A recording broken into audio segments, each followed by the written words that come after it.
Hey Fred, we're gonna need you to lock down traffic at LAX. Copy you.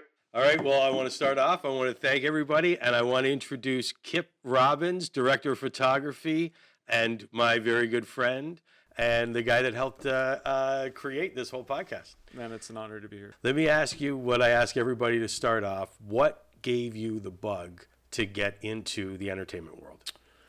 I think, aside from the fact that, I have very poignant memories of being a kid at a drive-in theater, seeing something like E.T. when you're 5 years old, and having that cinematic experience that just gets burned into your soul. I remember early on in life, my dad had like one of the very first, home video cameras, and he was documenting everything. And I remember people in the neighborhood, strangers, when we'd show up to like parades or whatever, or school events, and he'd film everything, and people just react differently when there's a camera around. Yeah. And, my dad was a salesman, but when he picked up the camera, I'm like, my dad's making films, and there was a feeling that like that was kind of the coolest thing in the world, is to watch somebody that and then seeing his camera work later in life, I'm like, God, that was better than what I was doing with a camera in my hands for the first time. But I think watching my dad with a video camera, telling stories, capturing moments in life that you're never getting back again, and watching a lot of movies, particularly with my family. And, my friends growing up in high school, I didn't have, I believe it as being like kind of a blessing that I didn't have a whole lot of different distractions except for movies. Like I wanted to see more movies than, going to a classroom to learn literally anything else. And I'd sneak out on a Thursday night to see a midnight showing of Boogie Nights at like the little art house theater in town, and thinking like, wow, this is, an amazing opportunity to see something like this with your friends. But when I went to study, I realized that I don't really have like a movie that I'm dying to tell. I never have had a story that's just dying to get out. I love watching movies. I love talking about them, but I feel like it's been a bit of a letdown in that I haven't found a project that I'm yearning to put forth. So, which is probably why I got involved with something like reality TV, because it was so new. And thinking back at the time when I moved out here, I was PAing mostly on reality shows, and I just never had that introduction to scripted stuff. So, those opportunities that were given, I did my best to make the most of it. And I saw the potential with reality TV. And I still do. I still think that there's quite a bit to be said for having something totally unscripted, a slice of life that is inherently removed from a scripted format, things that you're never going to get back with second takes, and the opportunity to sort of shine a light on the ordinary, which is anything but most of the time. And that to me has always been magical. Was there a specific project or a specific time where you felt that was the turning point in your career? That's when you decided, yep, this is where I'm going, this is what I'm doing. I think the moment I was able to make that leap from being a production assistant and then learning a trade mixing audio, for me that was, aside from having, an income that was for any account, it was lovely to have that sort of paycheck coming through. But then, making a transition from being the guy who has to stock a refrigerator with drinks, and now you're responsible for the portion of the production that is often overlooked. I feel I had great teachers at the time who gave me a lot of hard knocks, but also some really good insight as to how to do that.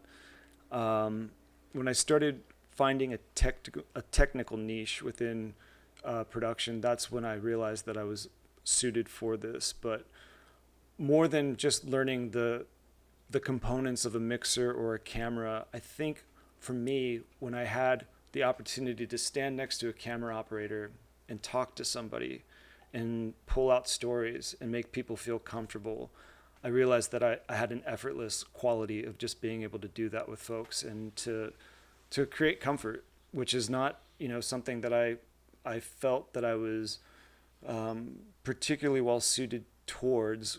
I think in my mind, I had a dream of maybe doing more than just being a mixer or a camera operator. I wanted to direct, I wanted to write, potentially maybe act, but as you know, the city's tough for performance, and I never really, it wasn't the bug that pulled me into this. It was wanting to tell stories.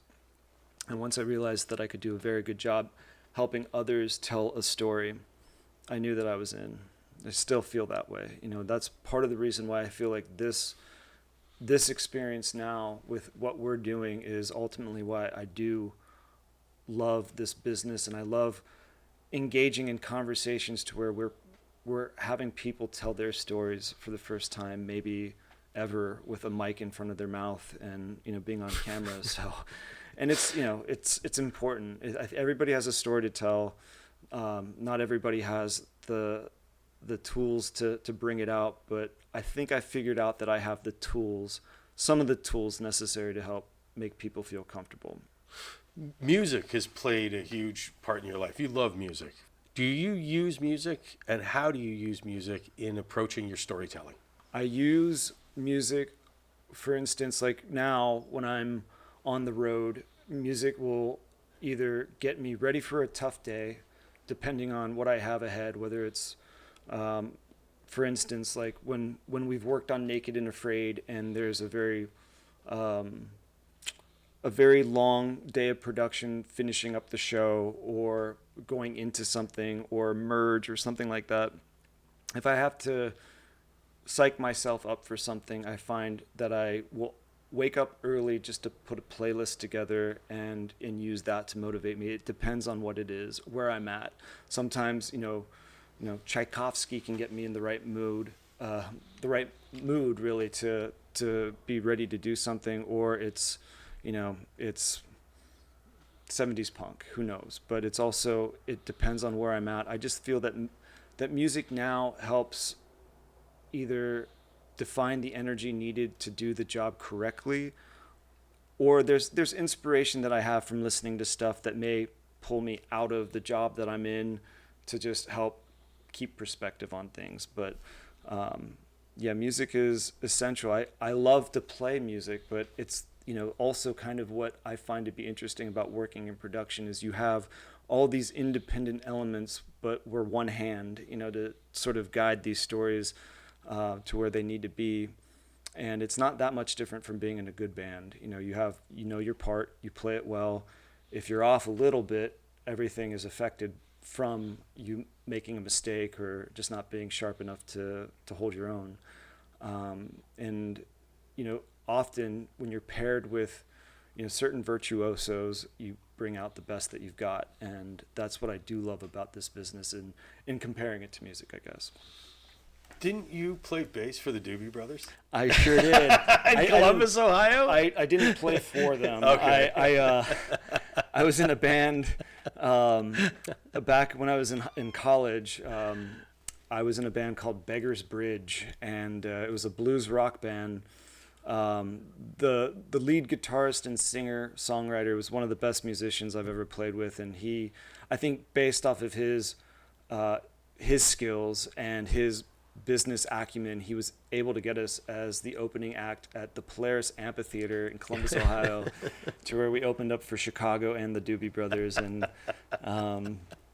it's one of those things where I go on the road and I tell people of a certain generation that they're like, that's awesome. Good for you. Yeah. You've done a lot of travel shoot. How has that affected you shooting as a cinematographer, not only in those locations, but as you take that out into other jobs?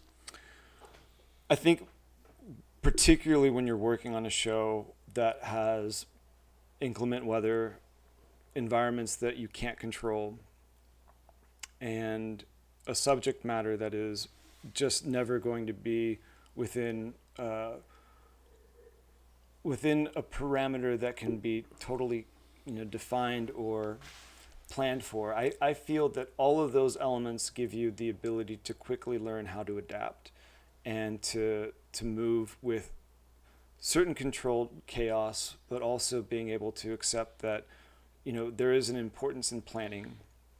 When the plan doesn't work, how do you fix it quickly? How do you roll with the punches? I think those skills that we're taught by having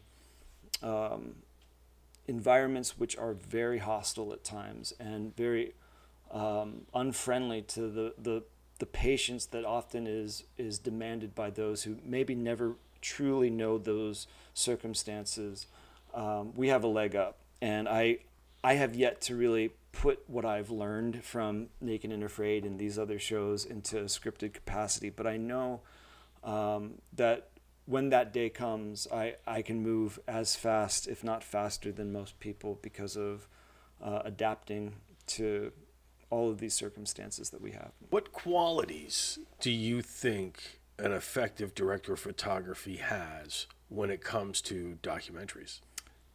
Constantly rolling. Honestly, that's probably one of the big things, is to be, I know it's laughable at times. Like, you don't want to, you people who think that if you're rolling on everything, that's the right way of approaching it.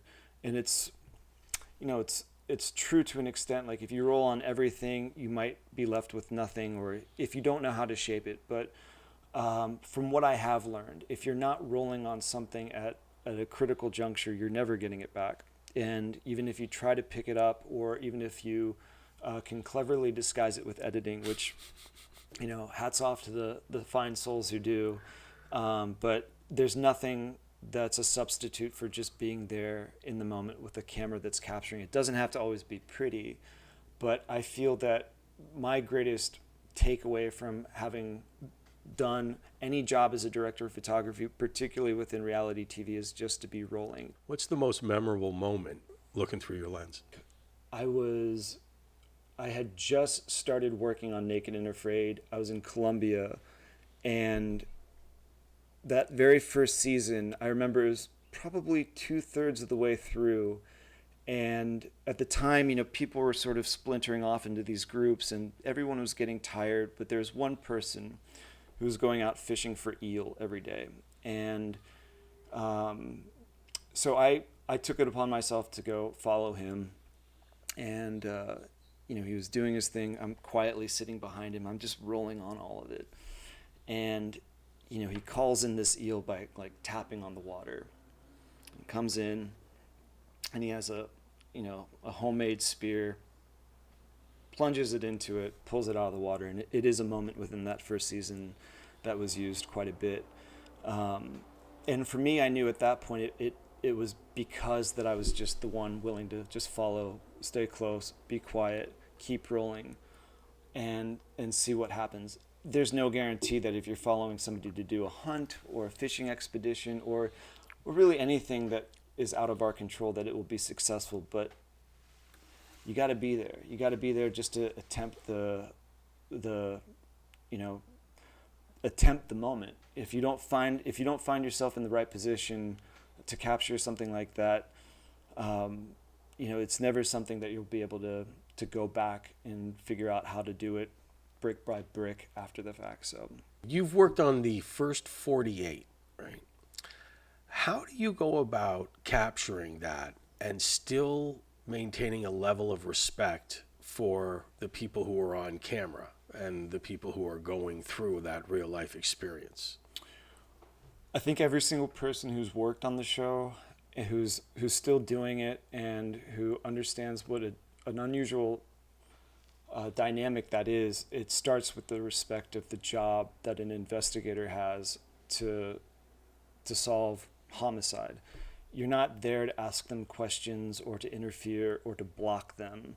And most of the time it is just being the proverbial fly on the wall. Like, you're there as a person who's watching somebody else doing this incredibly serious task.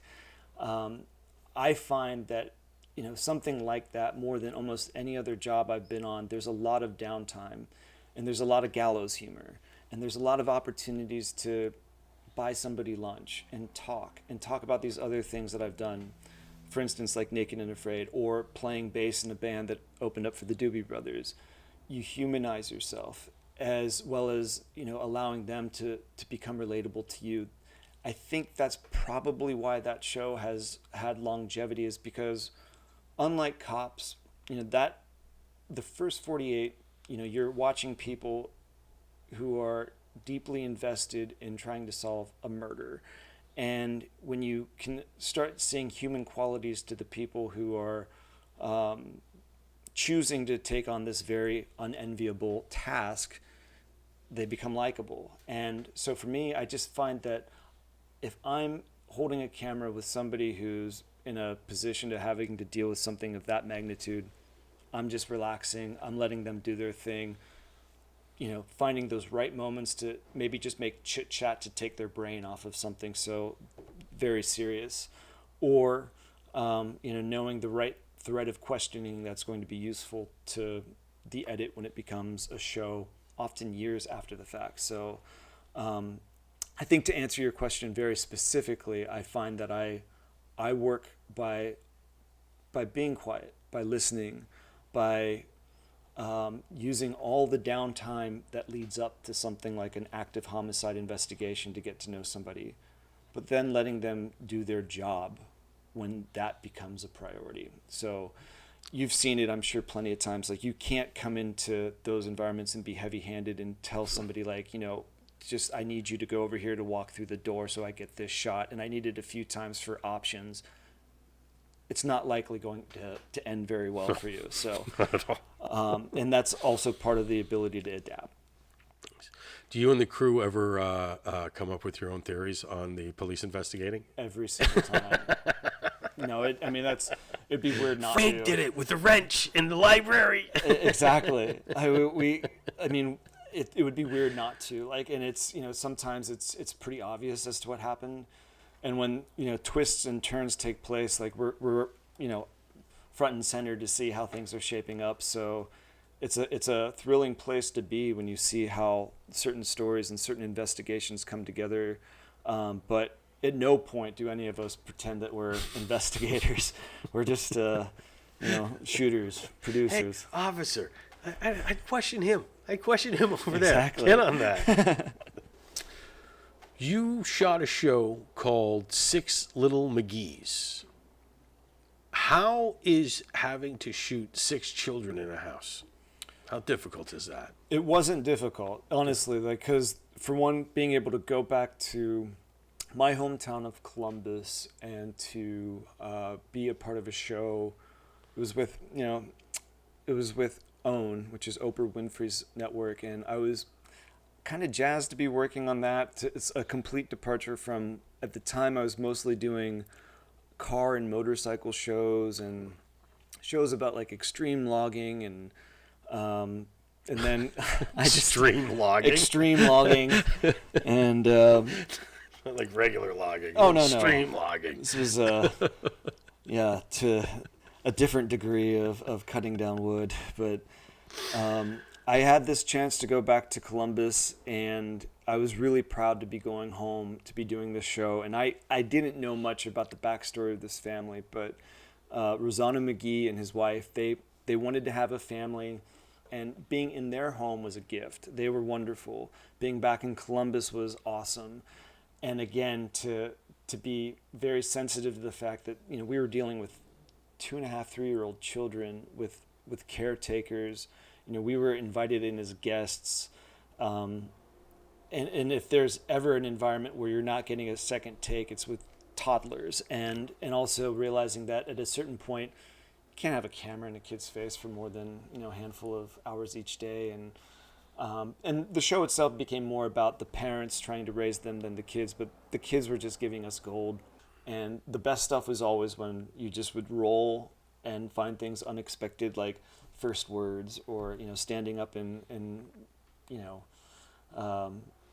throwing a ball across the room, or saying and doing anything that was completely off script, unexpected, and you have the cameras in the right place. But I was very proud to be in Columbus for that, and to be with a family that was just a genuine pleasure to work with. But I don't know if I could I don't even know what sort of equivalent of that show is around anymore today, but I think I learned also from it, just hang back, try not to be too heavy-handed, particularly with children. Yeah, you don't do that. Get that kid out. Just get him out of here, yeah. That attitude, that kid hasn't talked all day, just drooling. Get this kid. Exactly. This one's fun. This one's happy. What is it about Columbus? Because I did a show there called One Born Every Minute. And we did it at Columbus, Ohio hospital there because there was more births there per year than any other hospital. So that's why we went there. And we were just there to give birth. And I'm going to be honest, we've both been all over the world. Columbus, Ohio is in the top 3 places I've ever partied in my entire life. It's on that short north, great restaurants, there's bars everywhere, the hockey arena. It's amazing. It's amazing. Germantown. I could kiss you right now because it means amazing. so much for you, for people like you who, and honestly, I get very defensive of people who hate on it, particularly who aren't from there, right? And no, you hate on Cleveland. You don't hate on Columbus. Screw Cleveland. Exactly. Not Columbus. It's just like I feel that's one of those places where I have that's always going to be where I consider myself to call home. In those little areas like you're talking about, whether it's the short north or German village, it's just like they figured it out, So good. So good. Oh, yeah. Can you describe to us what a widowmaker is and how close you got to one? Yeah. So that's bringing up a flood of memories, but it began on the Extreme Logging Show. Oh, okay. Yeah, and it was. So I'm glad we made fun of it. It's worth making fun of for a number of reasons, but that was the closest moment I've had probably in the history of my life to seeing my mortality in front of my face, because it was. It started off very benign. Like we were following a lovely group of people in the hills of Tennessee, just outside Nashville. They'd go onto these private plots of land, take mules to cut down huge trees and haul them out without having much of an imprint on the land. So we followed these guys within this division of extreme logging, and one of the trees, this giant black gum, gets cut down and it gets caught in the canopy. So it's caught up there, and there's a second tree that's right next to it, and the plan was to knock it down with another tree to sort of just use momentum and inertia to bring it to the ground, and they planned it out really well. So this tree that's coming down is going to be knocked by the tree that's here to push it down, and I'm over here with the camera on a wide to capture the whole thing. And before all of this was executed, like, everybody had spotters, there was a plan for safety. But what happened was that the force of this tree coming down didn't allow the black gum that was pushing it to the ground to just push it all the way to the floor. It swung right to where I was standing, and in a matter of seconds, like, it would have crushed me had it not been for a very small little pine tree to break its fall. The pine tree came down on my head with a hard hat on, and like all the vertebrae in my neck it snapped like an accordion. And strangely enough, I stood up and I could feel everything tighten, and I went to the hospital. It was basically like the single worst type of whiplash you could ever have in your life. And ironically, they used all of it in the show because I had my camera rolling for this entire ordeal. And they added a dubbed line from one of the loggers being, "Out of the way, cameraman." And then there was the narrator saying, is like, "During the course of filming this, cameraman's shoulder was grazed by one of these trees." I'm like, so yeah, I felt like for this moment, which was scary and like something that I can still kind of get tuned up thinking about, because it happened really fast. And I was very lucky that there was a smaller tree to break its fall. Otherwise, I would have been a pancake. But Yeah. and it just, yeah, those. I mean, I guess this was a Widowmaker on steroids, but it was no joke. I also know this about you because we've hung out. You love a good dinner. You love a good meal. What's one of your most memorable meals that you've had in all of your travels? Okay, here's one, and it's really not that flattering, but it's one that I'll always remember. And it was during COVID, 2020. We were doing episodes domestically, and I refused to, of course, put anybody under the bus or give names, but we were working domestically in the United States, and most places nearby where we were at were dying to have business for a production team coming in. And there was some incredible culinary talent. And we were on location not far from an area of the country that is known as being a mecca for all things food. And our fixer, who I think was kind of new to TV production, particularly our show, the very first day of production, where, long hike, meal in the field and just trying to get comfortable. We go to eat and we open up these styrofoam containers, and it's white bread, bologna, and a package of chips. And I was thinking to myself, like I know, like in prison, maybe this is wonderful, but it's a great day in prison. It's a great day in prison. Yeah, bologna, white bread. I'm not getting shanked. This is fantastic. Warm mayonnaise. Yeah, exactly. This is great. This is great. This is wonderful. If you could choose one ethical principle to implement on every set, what would it be? Oh, yeah, that's a really good one. For everybody to follow. Kindness. Just be kind. Particularly, I know that, there's sometimes where, we have short fuses, and certainly it's not without a certain degree of reason behind it. I get that. We work long hours, but there's a difference between losing your patience or, being frustrated and being unkind and being cruel. Yes. And you've seen it. You know what that's like. Oh, yeah. And I refuse to participate in that. And if there is a benefit of leading with fear or being mean-spirited, I haven't found it. I don't have any desire to be on teams with people who behave that way. Kubrick, I'm sure, was a genius, but I probably would have hated working with him. I mean, if there's an equivalent of that in reality TV, I certainly haven't seen it. There's never been anybody so spectacularly awesome within our field where it's just like, that person's a horrible human being, but look at this wonderful work they're creating. I've never seen that. That's one of my favorite things about you too, and I should have guessed you would have picked kindness, because if you remember, we were out on a shoot, we were in a jungle, and it was Halloween came up, and me and the EPs were talking about, like, hey, maybe we should have the crew, like maybe we'll do like a costume thing. And we said, maybe we just get the crew to everyone to dress up like their favorite crew member. And I think it was Sean Foley was like, why? We're going to have 40 people dressed like Kip. This is bullshit. There's no way we can do that. We're gonna have, everybody's going to dress like Kip. I was like, nobody's going to dress like me. And they were both like, nobody's going to dress like you. I was like, okay. And they were like, nobody's going to dress like us either. But I remember it was like, everybody just always were like, because you were always very kind. And you were always, the way you approached it was always that, which was great.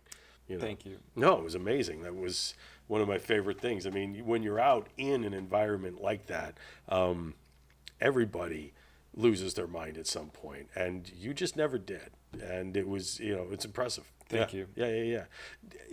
I mean, there were a few people that just didn't, you know what I mean, that were able to hold it together. Well, I mean, for instance, David and Sean, from the moment I started working with them, they do have a disposition, and it's part of the reason why I know I loved working on that show and with them, is that at times there's a Zen-like focus.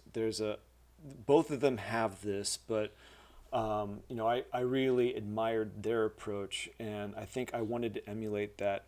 In working with you for the first time, I feel like you definitely could call bullshit upon people who were like, and I'm not even talking about the crew. I just, you were in an area where people were speaking Quechua and you could see right through it. That's what we were having. Yeah, they were trying to take advantage a few times there. And I think that's one of the reasons why, I immediately wanted to be on anything that you were doing, because you could see through deception, and not everyone has that. I certainly don't have that. I think that I maybe am kind to a fault sometimes, so it's important to have people to look out for each other. You had every single boat captain not wanting to work before day one, and that's how you solved that. I fired them all on the spot. That's right. Which, and I remember Sean and David were like, "You can't fire them all." I was like, "I'm firing every one." Watch me. Yeah, I did. That's right. Yeah, and I think that anyone else, to see you not even sweat. When I know damn well that Sean and David were a little bit concerned as to how we're going to find transportation in a watery basin without having boat captains, and I just, in my mind's eye, I can still see how stoic you were, and not even flinching. It's like, I'm not worried about this, and it's like, you're all fired. You're all fired. Exactly. Bye. I was like, "Yeah, it's nice meeting you. You're out." Yeah. I do remember that. Yeah. Oh, I remember Sean and Dave. I remember Sean's face, but I also remember when it pulled off, I had carte blanche with him. Like, you know what I mean? He was like, "Okay, We're good." You know what I mean? Yeah. But I remember his face, like, if it doesn't.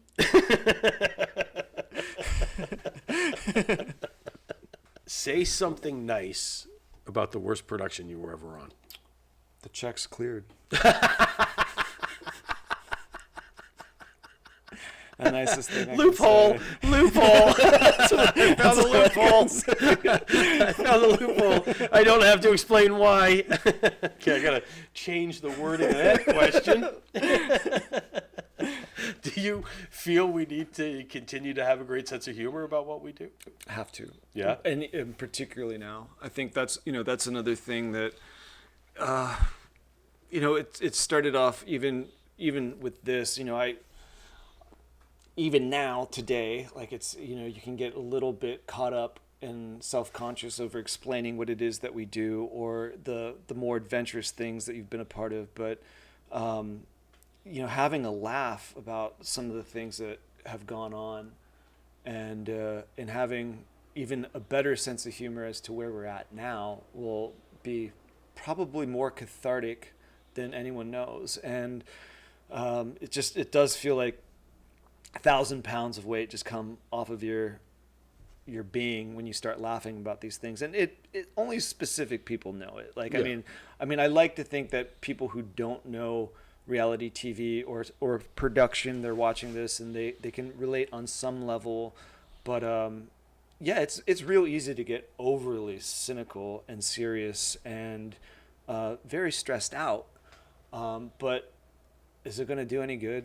I mean, it's really not, and I'm not sure if there is too much humor that can be found. I doubt it. I think that the more we laugh at it, the more that we can find the absurdity of the fact that we got paid to do some of these things, and paid well, and the freedom to tell stories and to work with cool people. That's a blessing. Do you agree or disagree that you have the smelliest shirt in television? That's bullshit. No, that's absolute bullshit. Like, I that's from David's story, for the record. For the record, that's like, Snooki calling Halle Berry ugly. I mean, how dare he? I don't understand how he, of all people, ever tried to tell me. And look, first of all, we didn't have laundromats nearby, Dave. I was doing my laundry and hanging it to dry, and basically, like, what, a swamp? So it's just like, it's never really going to get dry. And that's the thing about all those rainforests. Nothing dries. Nothing dries. No. You do your laundry and you hang it out in the sun, and it's like, it's just damn and gross. It's disgusting. Shit. But I know there's probably more truth to it than I think, because even Sean Foley's eyes started watering when he was around me one day, and people were, I think, too polite to really say anything except for Dave, which again, he still loves to ask if that black shirt is in my rotation, which it isn't, but yeah. Is there anything specific that you think people should know about reality television that they don't, that's a positive thing? There's some extreme talent behind the camera. I'm not just talking about camera operators. I'm talking about producers. I'm talking about everybody. I think that there's a legion of people who also are incredibly hardworking and care deeply about what they're doing as professionals. I think that people don't realize that reality TV has had, a bit of, what we're talking only maybe 20, 30 years that it's been around, and there's been various incarnations. Not everybody's going to like it, but some of the best stuff is still yet to come, in my opinion, because it is that. And I hesitate to use words like verite or docu-reality. Organic. Ain't happening. There's nothing organic about what we do. But when you're watching something for the first time and you see, a moment that could never be captured had it not just had a camera there recording, that's kind of magical to me. And I feel like I don't know what the next phase will be. It could be in the doldrums for a while. This could be the death rattle. I don't know. But I do think that the best is still waiting to be found. I think I think so highly of the folks that I've worked with over the years that to not give credit to those folks who have worked hard for years at a time to just do their best to make a series that provides a little bit of entertainment to anybody. That's often what I think gets overlooked, is the hard work people put into it. What about the hard work that you've put into it? What moment are you most proud of? Again, without giving names or mentioning shows, I was a part of a series at one point where there was a group of on-screen talent who didn't want to be a part of it anymore, and they made it very clear. They drew the line in the sand. They said, no more, we're done. And I was with the producers, and two of the three were asked, hey, what should we do to handle this? And the executive producer was looking for feedback, and both of them, from their perspective, felt like you had to go in heavy, lay down the law, show contracts, and make it clear that this is the agreement they signed, buck up, deal with it. And I'm not a producer. I haven't been a producer more than a handful of times, with a very real caveat of being a shooter as well. But I was asked, what would I do? And my thought would be very simple. Just listen to them. Just don't go in heavy.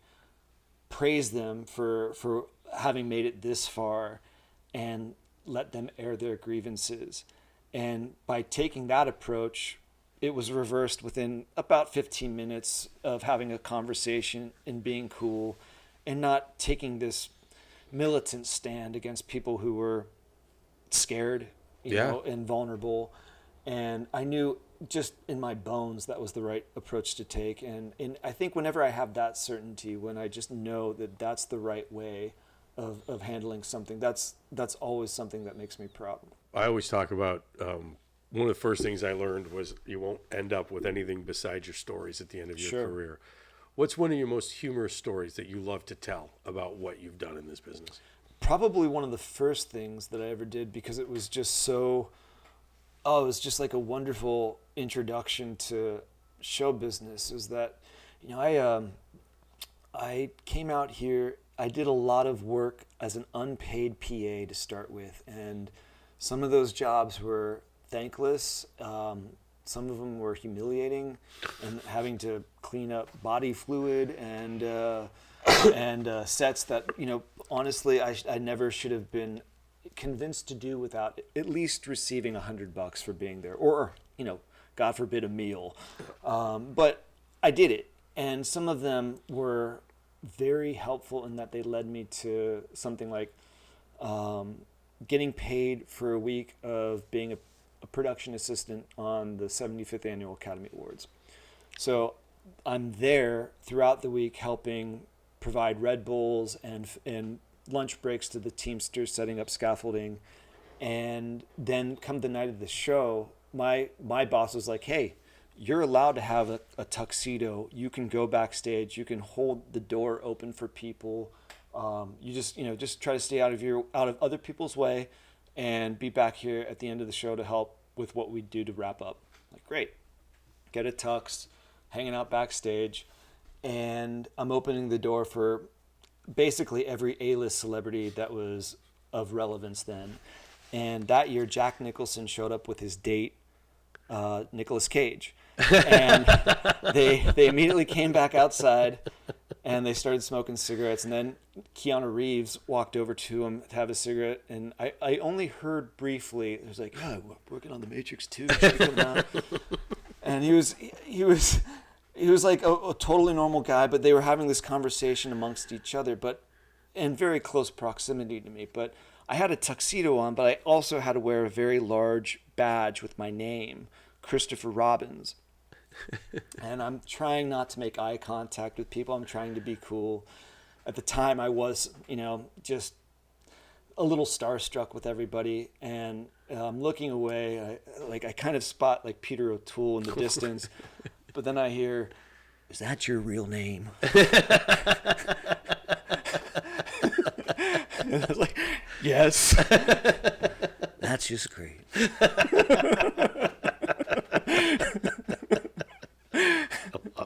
And that was still kind of probably the coolest it's ever been for me. And everything else has been, of course there's been other moments, but having Jack Nicholson repeat your name, or at least question if that's your real name, is kind of cool. That was my first thing when I got your information, and I think you were in Paris, as you were saying, and I had to fill in all the paperwork, right? And they're calling you Kip, so I'm like filling it in, and I got your real ID, and it's Christopher Robbins, and I'm like, and it just happens to be one of my favorite songs, right? So I'm like, Christopher Robbins, and I'm going through it. So the fact that every time, that's why I even asked today, I was like, how do you want to be introduced? Because literally, I just think of Kip, but the second we talk about your real name, the song just starts playing in the head. Always. And it's just awesome.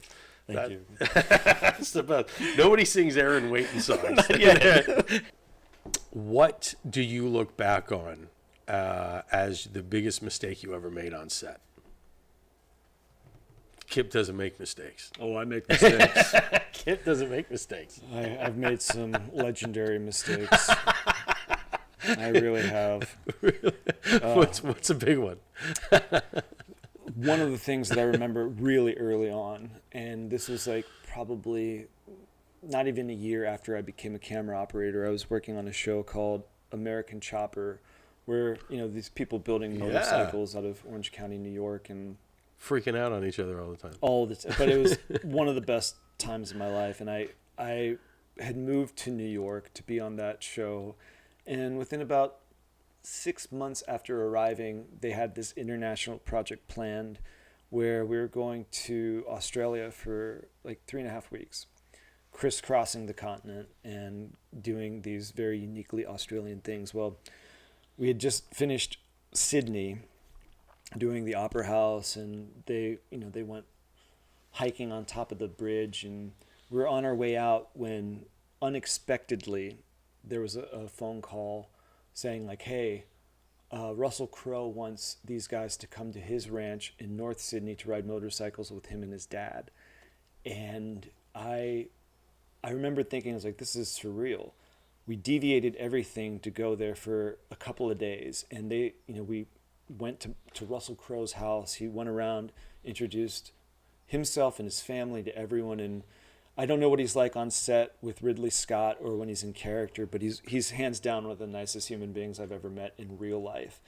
And, we just follow him around his little ranch house, and very modest, very cool setup.